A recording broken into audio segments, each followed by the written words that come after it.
And I we'll start with what we're here for tonight. I know some of you and some of you are new to me.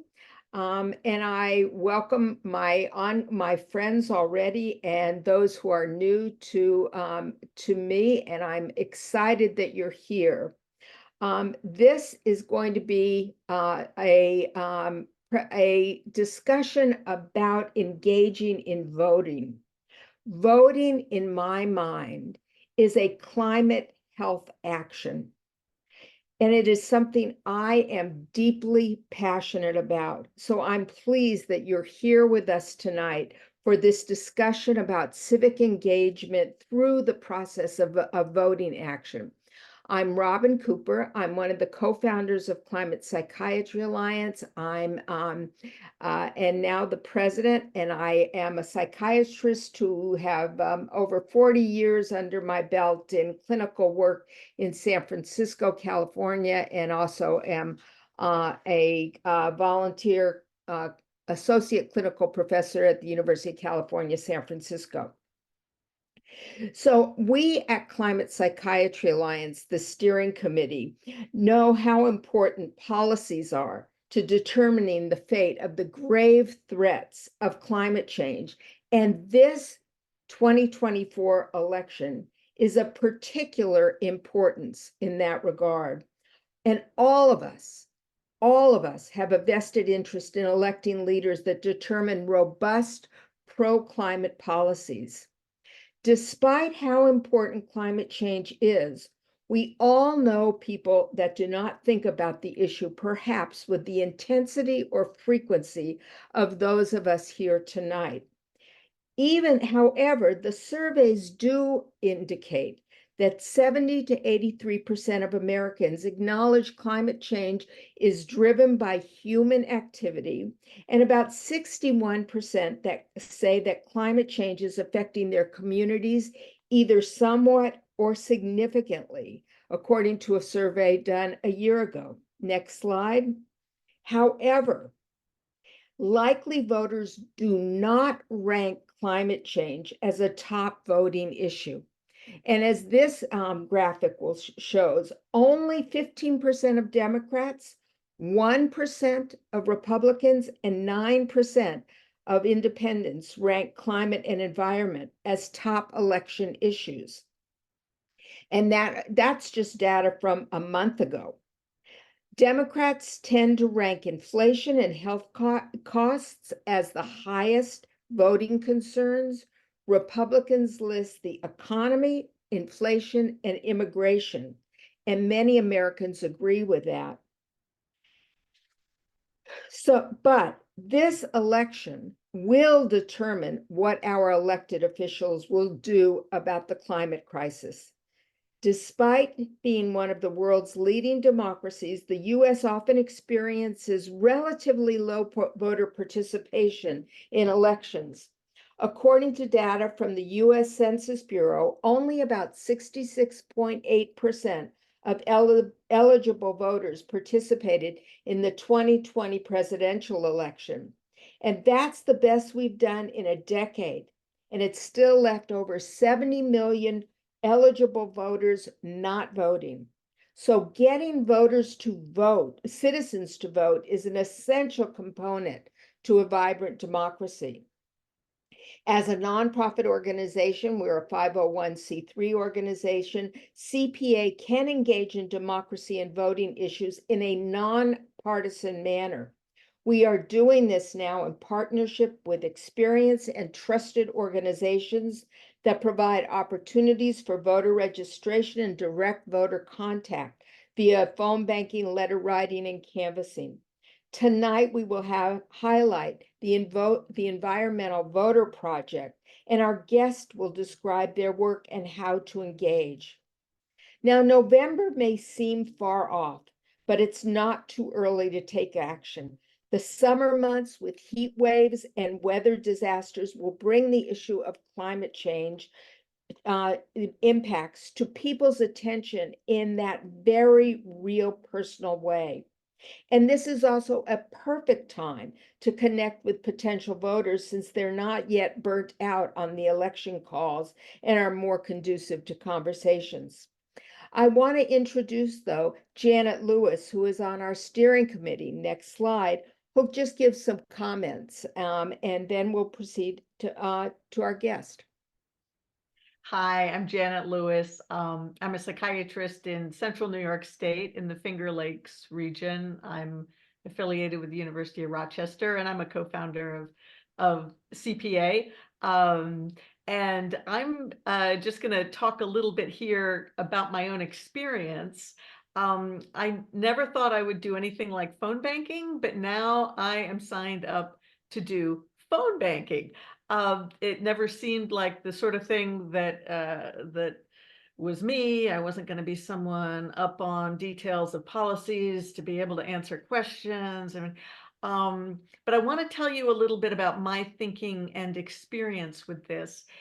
So here's a picture about comfort zones, and we all tend to know we should leave our comfort zone, but we're not inclined to. And anyone who knows me knows that I go very philosophical, big picture. And so what I think is most important here with this graphic is what is not here.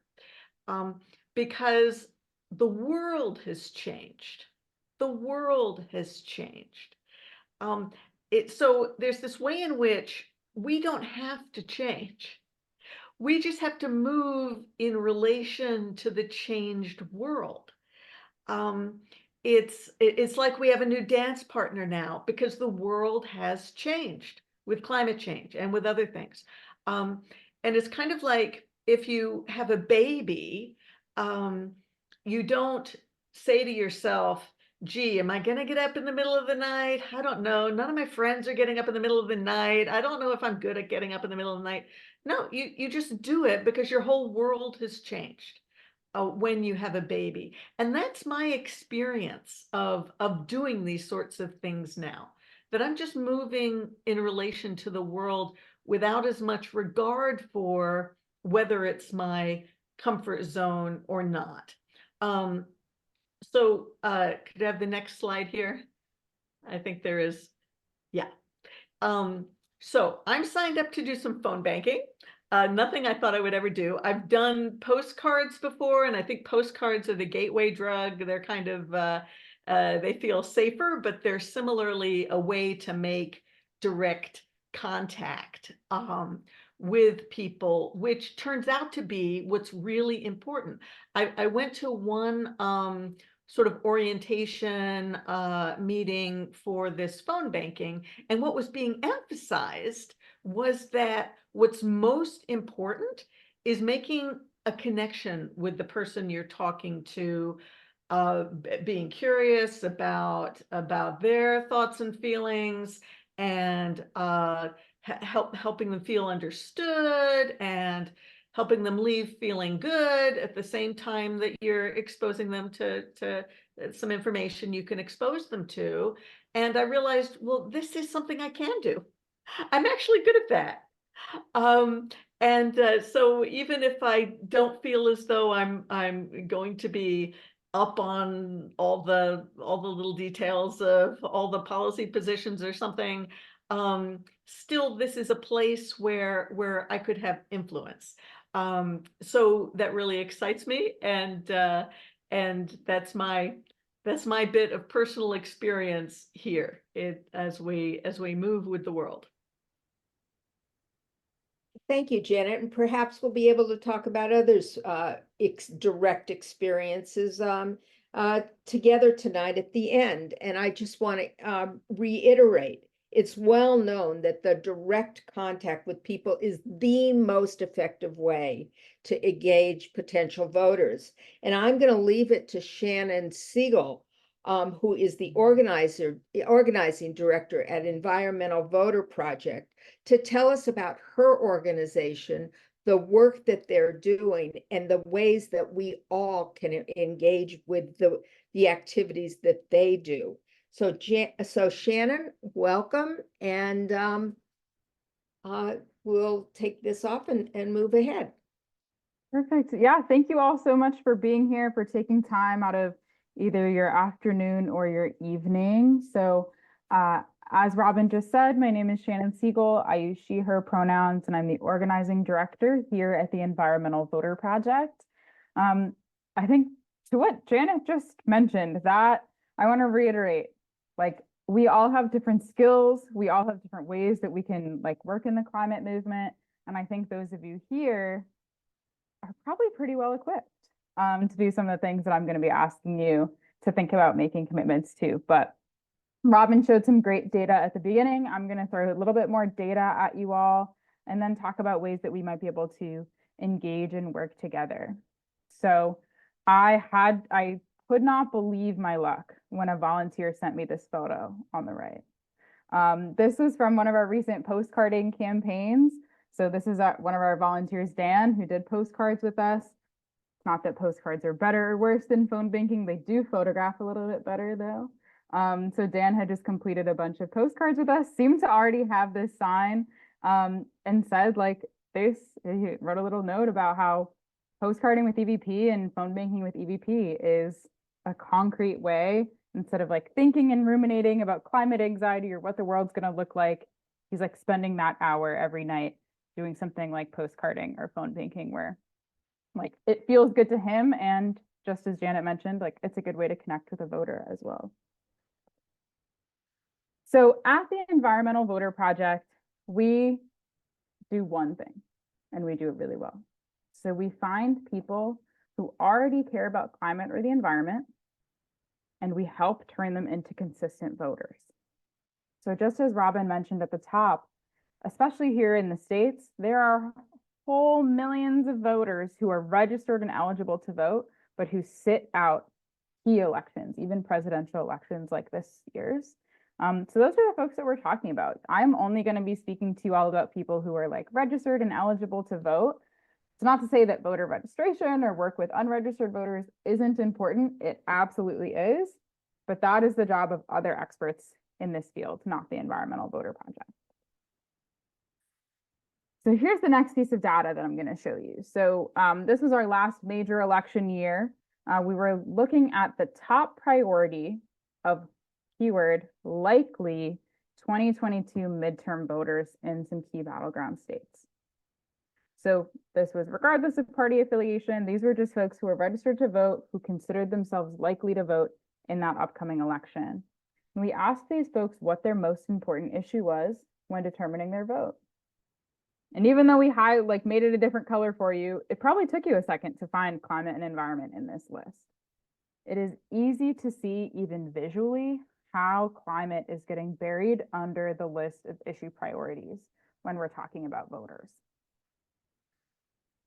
So if you're running for office, you have to follow the priorities of actual voters or people that are likely to vote, because those are the people that are going to keep you accountable. They're going to get you your job and they're going to keep you in your job or vote for somebody else.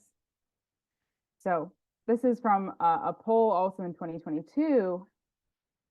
This is showing a key difference for us. So again, this is just a highlight of certain states, but these trends stay true in all the states that we've polled.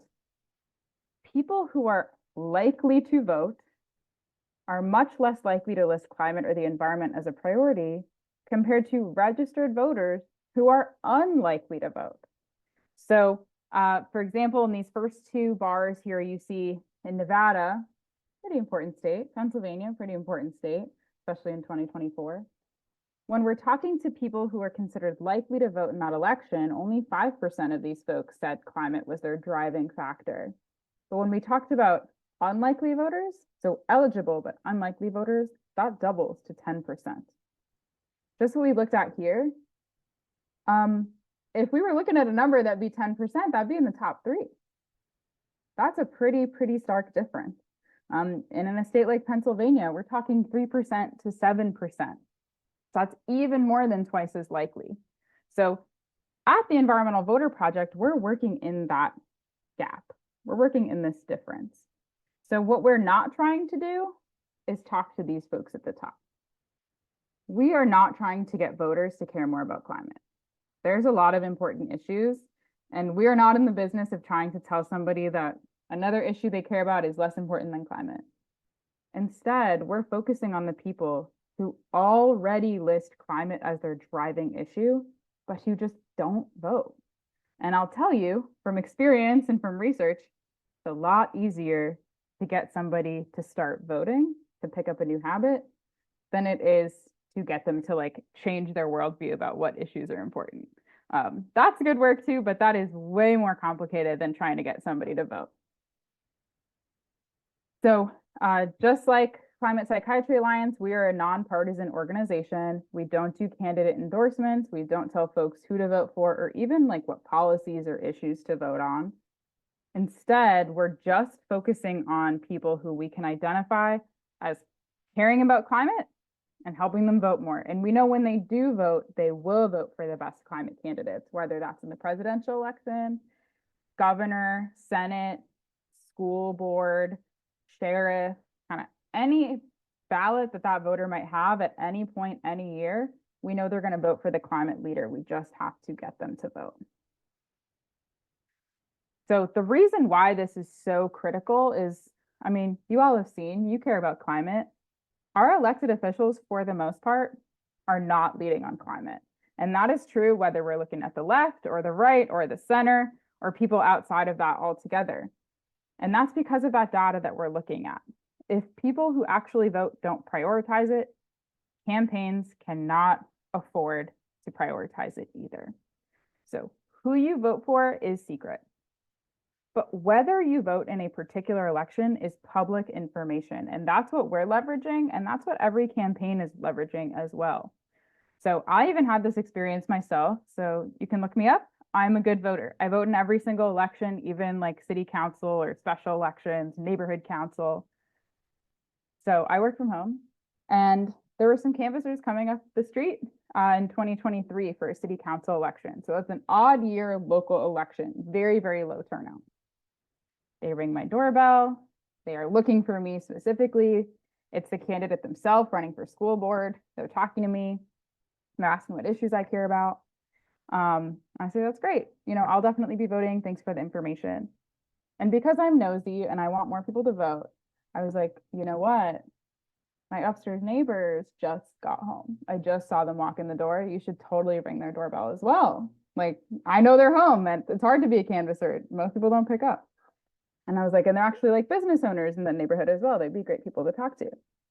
And this city council candidate looks at their walk list and they say, they have never voted in a city council election, and I have a really long walk list today before I get home to my kids.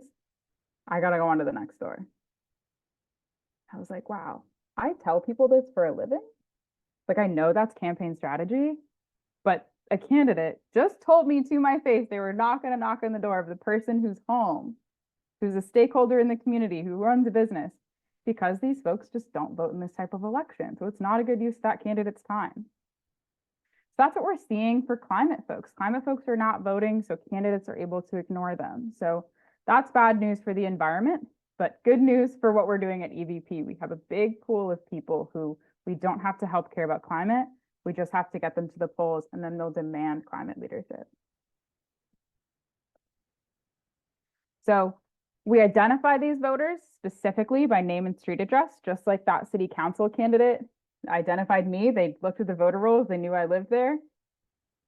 We mobilize them. So we use behavioral science techniques. You all probably know a whole lot more than me about that. And we use these proven tactics to canvass these folks door to door, call them. We actually don't text. We do postcards, mail, and digital ads before all over their elections. I mean, obviously, we're all looking at the presidential election right now, but we've got special elections. For example, in Georgia, there's a special election coming up. In Colorado, there's a special election coming up. We don't sit out these other elections just because they're not big news, because voting is a habit, just like anything else. I wouldn't say that I have the habit of going to the gym because I do it once every 4 years at best. It's a habit if you do it every time you have the chance to do it, right? So we don't only want to talk to these voters once every 4 years. We're going to mobilize them before every chance they have so they can like work on that voting muscle and start being a consistent voter demanding climate leadership at all levels. So canvassing, calls, and postcards are the three things that we do with volunteers. So those are three things that you right now could go onto our website and sign up for. So I know there's at least one person here from Philly. We do canvassing in limited cities. That's Pittsburgh, Philadelphia, Tucson, Arizona, and Austin, Texas. So if you or a loved one are in one of those cities, we would love you to do some door-to-door canvassing, face-to-face turnout. From anywhere that you have an internet connection, you can join us to make phone calls to voters as well. You're going to use those same behavioral science techniques, and you're going to speak to these voters over the phone. These type of direct contact are the best ways to get somebody to change their behavior and become a voter. It makes that connection, and it allows them to ask you a question. So just as Janet noted, like, I don't know every single thing about election laws or things like that. That is no big deal. We have the scripts ready for you. We have one of the longest frequently asked questions sections I've ever seen, because we take your feedback and we make sure that anytime a voter has a question, we have that answer for you. You don't have to memorize it. We've done the research, we've triple checked everything. And all you need to do is say, give me one moment and I'll get the answer to that question for you. So you can come into this knowing that you don't need experience. You can call us to speak to Nevada voters. Actually, the election was yesterday in Nevada. So you could have joined us yesterday to talk to Nevada voters. You could join us today to talk to Colorado voters. You could join us next week to talk to Arizona voters. You don't have to know about any of those places. We'll teach you the techniques and get you familiar with the scripts, and then you'll be able to just plug in with the information in front of you that day. And it's the same for our canvassing as well. And you'll know that we're only asking you to do things that are specifically designed to be effective.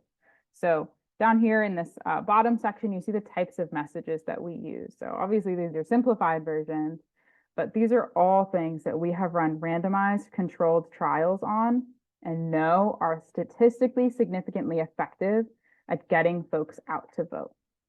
So we're going to make sure you're in good hands and that your time is used well. You have a lot of ways that you can use your volunteer hours or spend your energy, and we are going to like ease the anxiety and say this hour that you spend with us, or these 90 minutes, are proven to be effective. Like, you will have actual conversations with people who will say things like, yeah, you know what, I am homebound. Like, that's why I haven't voted in a really long time. I'm not able to leave the house and I don't know how to get a mail ballot.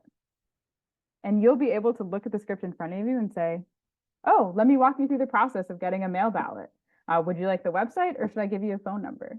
Not everyone uses websites. All sorts of things like that. We will give you the tools to like actually tangibly help folks. Some people don't vote because they don't think it's important. Other people don't vote because they don't have the resources to vote, or they don't have the information, or because their vote is actively being suppressed. And we're going to give you the tools, regardless of which type of person you're speaking with, to get that person across the finish line to the ballot box.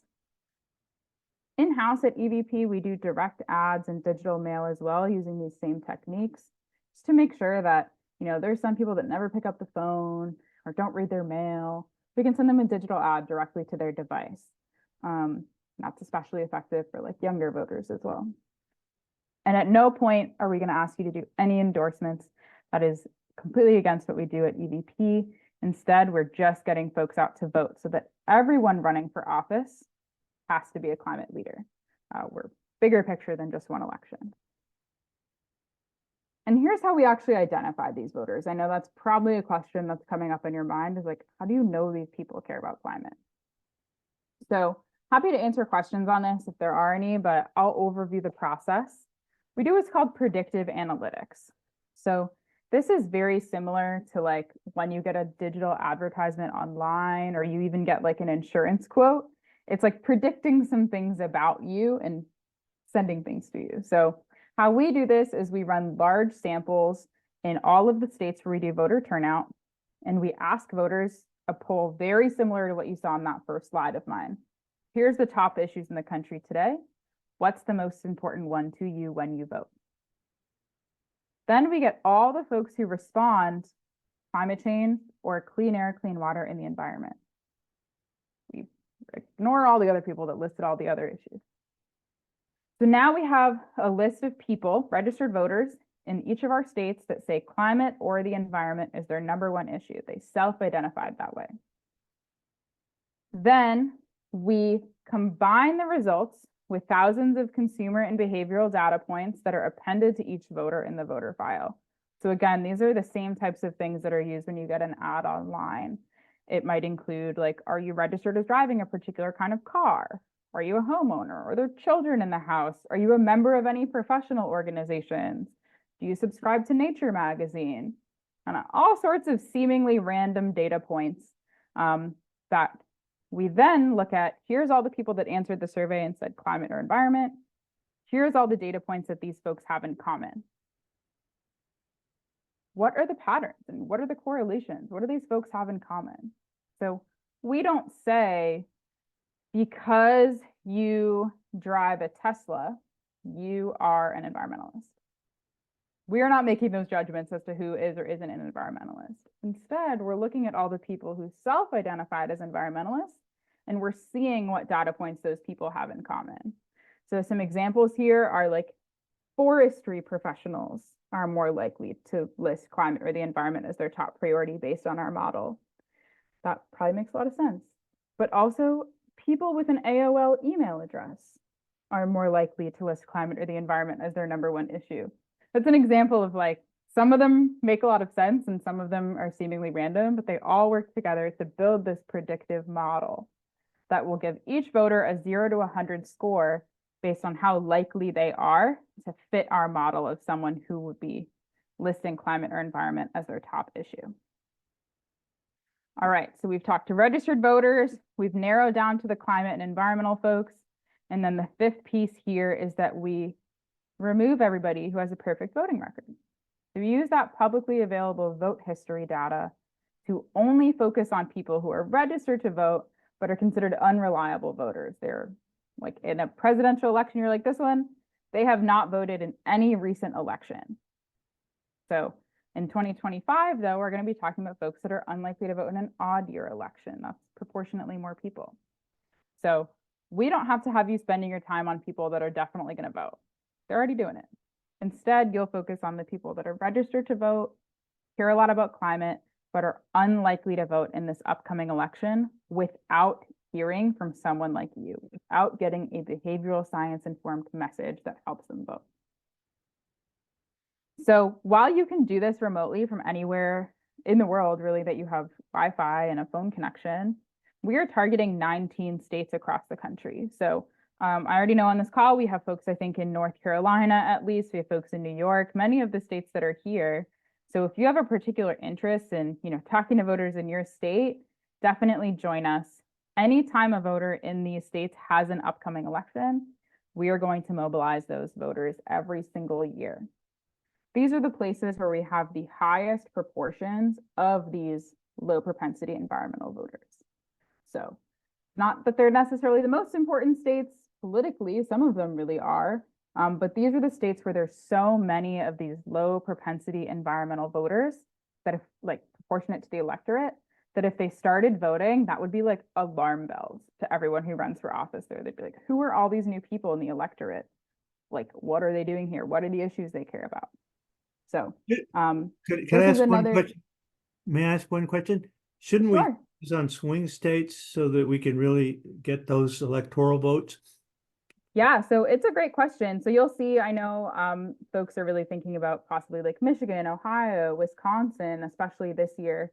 But since EVP does not only work in presidential elections, our model is slowly, like we work on this over time and many years.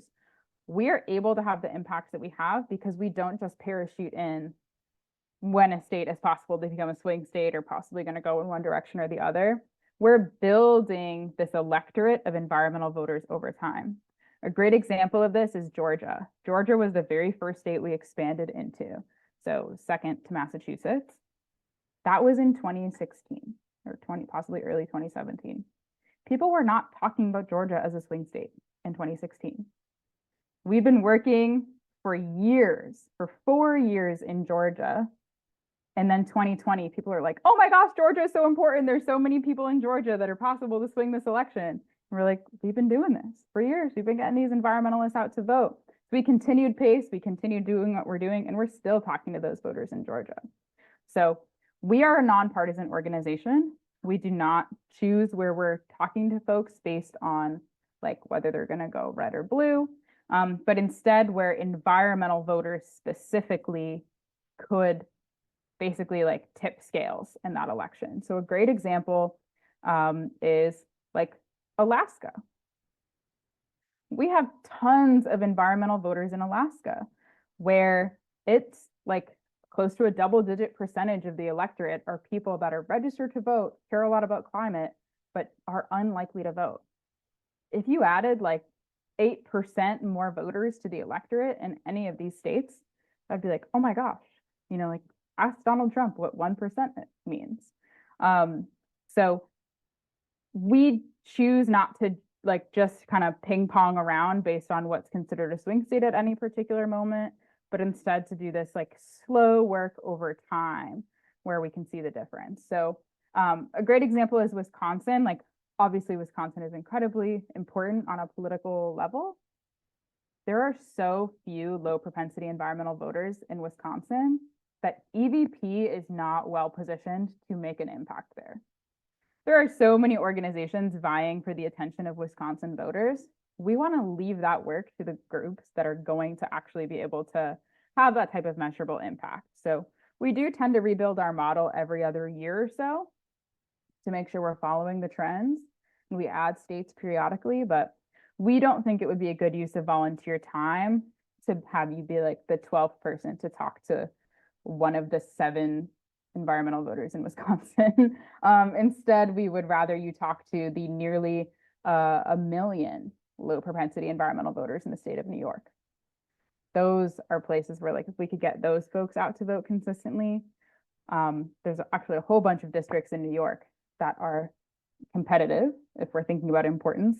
And these are places where maybe some other parts of the movement and democracy rights and climate and environment might not be paying as much attention to these voters.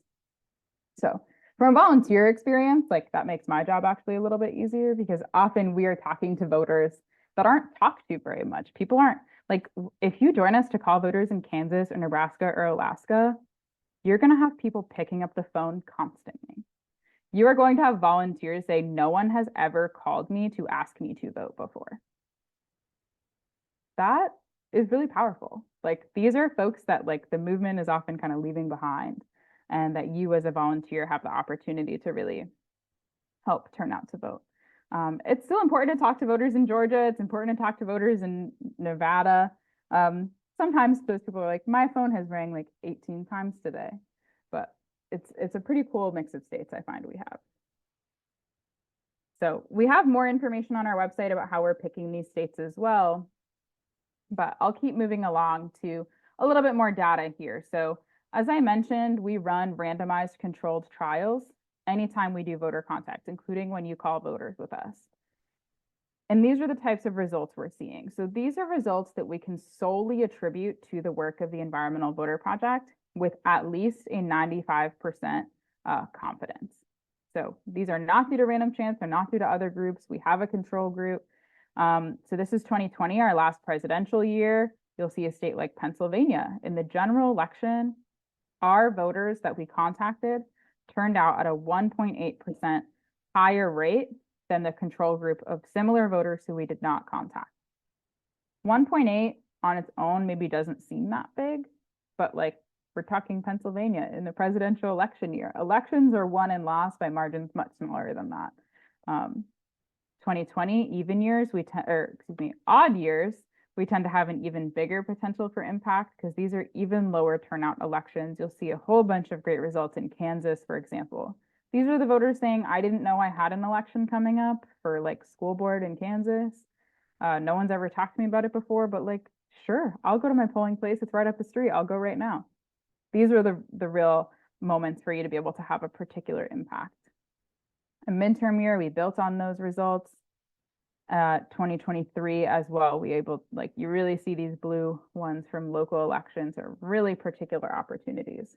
So it doesn't make sense for us to call voters to talk to them about November right now, Because what would that conversation look like? It would be like, hey, Robin, you have an election in November. Are you going to vote? And Robin might say like, yeah. I'd be like, okay, I'll call you back in October when you can actually do something about it. Instead, what we're doing now is we're talking to voters about primaries. Like we're talking to voters about the Arizona primary that's at the end of July. And we're talking to them about other like special and occasionally local elections that come up, because these are opportunities to flex that voting muscle.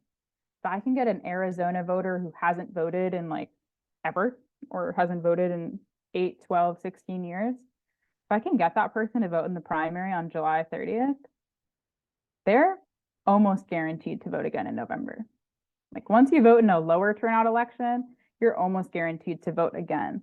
So I highly, highly, highly encourage you, if you care about November, don't wait until October. You have a much higher possibility to make an impact with fewer volunteer hours now. I hope you'll stick with us through November, because you know, at that point, we're talking every single conversation counts, every voter counts, every minute counts. But right now, with like a phone bank, if you do 45 minutes of calls, you're going to have an average of like 12 conversations with actual voters during that session, where you're giving them information, often about elections that they don't know about. And those are going to have returns in November. So it's not just for these elections, but also for the ones in November, because it gives that person the opportunity to like work out the kinks, understand what the process looks like, do all of those pieces ahead of time. But they're ready. They're ready come November. They know what they need to do. They know whether they need an ID, all sorts of things like that. People often think voting is harder and scarier than it is. So one more piece of data. So we've contacted over 10.5 million unique voters here at the Environmental Voter Project since 2015. We haven't been in all of these states since 2015.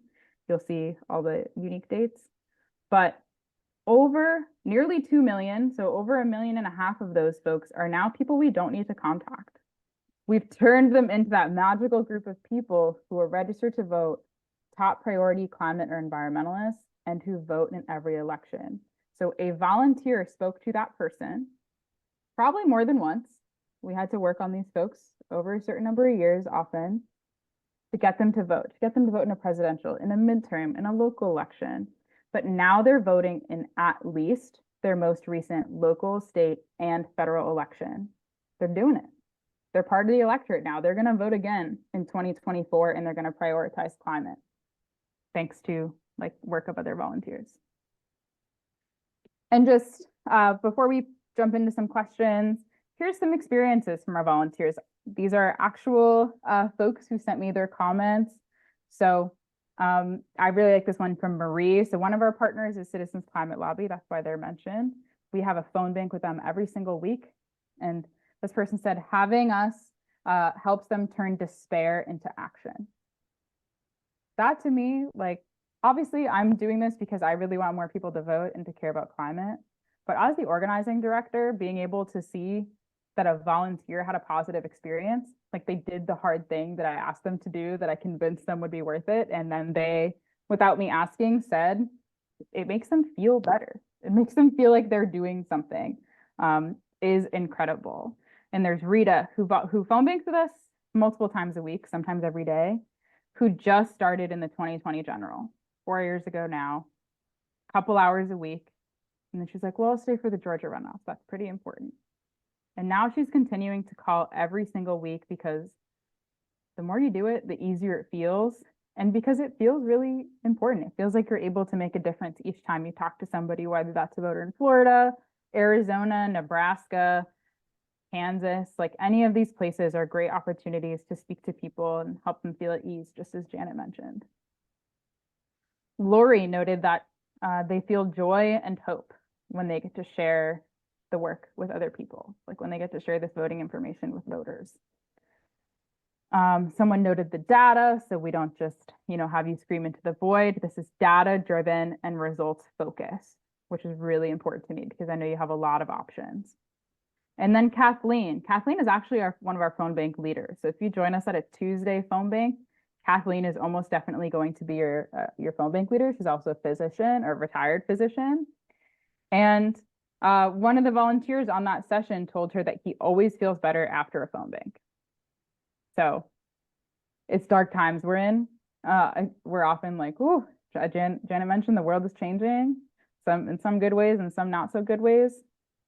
But these are opportunities for you to like dedicate an hour and a half. And then I always like to say, like, you've earned the same amount of trash TV time. Like, if that's how you like to unwind, you did a hard thing for an hour and a half, you get to feel good about it. You get to reward yourself because you did something that was sometimes challenging. I find often just starting is the hardest part. But these are just some testimonials from our volunteers and just a press quote that we really like as well. So it's hopeful and it's rigorously well supported, which I think you all, I found this to be something that might resonate specifically with you all as psychiatrists. So like, we want things that are data driven. We want things that we know are going to work, but we also need to bring some hope into it. It can't just be numbers. So I do think we are probably particularly well positioned for you all as folks that are already doing really hard things all the time. You're having hard conversations, you're connecting with a whole bunch of different people. So I hope you'll consider joining us. As Janet mentioned, we have great trainings. Join us on Tuesday, and we got Kathleen, who's awesome. We've got a whole bunch of amazing leaders. Most of them are volunteers like you who actually lead these events. You can ask questions and give it a try. You don't have to do it again if you hate it, but I often think it's scarier going into it than it actually is to just do it. And Shannon, I want to thank you for this extraordinary overview. And as it's very clear, you've made it sound that it is data-driven, it is effective, you will use our time efficiently, and not only that, it can make us feel better. So I appreciate that. And we are a bit behind time, so I'm going to just turn to our next guest, who is going to speak very briefly, and then I have some comments, and hopefully we'll have some time to chat with each other. I'm going to ask Shannon Botts to join us. She is the Gen Z Advisory Board member to Climate Mental Health Network, our sister organization. She's a youth researcher, activist, organizer. She's from Kentucky and is in that space of Appalachia. So you know it's a hard place to organize. She is passionate and about climate engagement and community engagement and action. Shannon, Hannah, will you please join us for the next few slides? Of course. So I, along with sort of like my activism, my work in activism and like climate action specifically, I was formerly a research fellow through this organization called 18 by Vote in partnership with Tufts University's Center for Information and Research on Civic Learning and Engagement. And through this fellowship, I specifically studied the impact of various external and also internal motivations on Gen Z's civic engagement, sort of like confidence engaging with civic processes as a whole, but specifically voting. So this is an example of one of our findings. As you can kind of see from this data, there were a lot of specific identity-based motivators for Gen Z, specifically when it comes to voting, which is incredibly promising. A lot of our respondents specifically listed like gender, race, and ideology as specific factors that led them to vote more regularly or to generally be more involved in their local communities. But at the same time, we also noticed that age for Gen Z voters was the highest ranked discouraging factor for civic engagement as a whole. And as you can, next slide, please, we can get into why exactly that is a little bit. So many young people, when polled, express that voting can feel complex or outright inaccessible. And those effects can be magnified among young people who experience various intersections of marginalization. So there are large groups of young people who care very deeply about pro-climate policies, but may find it more difficult to get engaged. So like Shannon was kind of saying, I think that one of the most important things about direct voter contact through phone banking and other methods is that it's a very effective way of engaging this like very rapidly growing pool of voters who care very deeply about climate issues, but often don't have in many cases, the information or context that they need on voting to be able to like feel both engaged and empowered to contribute to these civic systems that we have. So as I'll mention in the next slide, direct voter outreach through phone banking is very important. But I'd also like to add that the most effective form of voter outreach, specifically for young people, but also in general, is always going to be outreach utilizing your personal relationships. So I would really encourage you all to take the sort of like skills and knowledge and context that the Environmental Voter Project gives you, and also put those to use in your own interpersonal relationships among, you know, like children, if you have children, peers, people in your community. Because ultimately those people, while perhaps not in sort of like the target states that we're focusing, are the people who you are more likely to be able to engage effectively. And yeah, and so that's a little bit about youth voters, and I'll let Robin take it away to talk a little bit more about how to get started with all of this. Hannah, thank you so much. We are dependent on people like you going forward and the youth. Next slide. I'm going to go through this very quickly so that we do have time to talk. But as I've Shannon said, you can get started right now with Environmental Voter Project. And as Shannon and Hannah have said, these elections are determined by a very small margin. So what we can do with these groups is really important. And I've also listed Physicians for Social Responsibility, Civic Health Toolkit as another resource for many things that you can do. Next slide. And I just want to point out, this is not just the presidential election. The top of the ticket matters, but there are down ticket races that are equally important, local, state, and federal elections, and they all matter. And I'm going to just leave, you can look at this slide on your own. They'll be available later for your perusal. Next slide.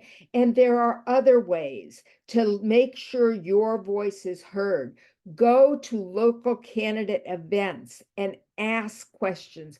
As Shannon said, our leaders and those who are running for office are not going to carry the climate message unless they think their constituents care about it and vote that way. So go and ask. Next slide. And I have 2 slides here that indicate ways and questions that you're able to prepare for in advance at those candidate events. And I'll leave these also because I think it's much more important that we talk with each other. Next slide. And another set of questions, these will be available to you. Next slide. But why this fits for mental health professionals. We mental health professionals know how to talk to other people. Janet told us that at the beginning. She said, we know how to make connections and relationships. We bring our curiosity about people's lives. We know how to tolerate and modulate our own emotional responses during hot topics. We mental health professionals have those skills. And Janet said it. She said, I am good at this. We can all do that. Shannon has indicated this is not rocket science and that you can learn if you have not done this yet. I just want to reflect on some of my own personal experiences. I have canvassed in many, many states and have many miles on my tennis shoes walking door to door knocking. And I find it an extraordinary honor to talk to potential voters. Never do I have the chance to talk to people who are very different than me and my little bubble that I live in, who live in places that I know little about. It opens my world. It gives me a chance to have this treasured moment with people I would never otherwise connect with. And that I find a real honor and a gift to be able to do this. I find these connections often they're not all going well, but those moments when you connect, can offset any of the difficulties or the shyness.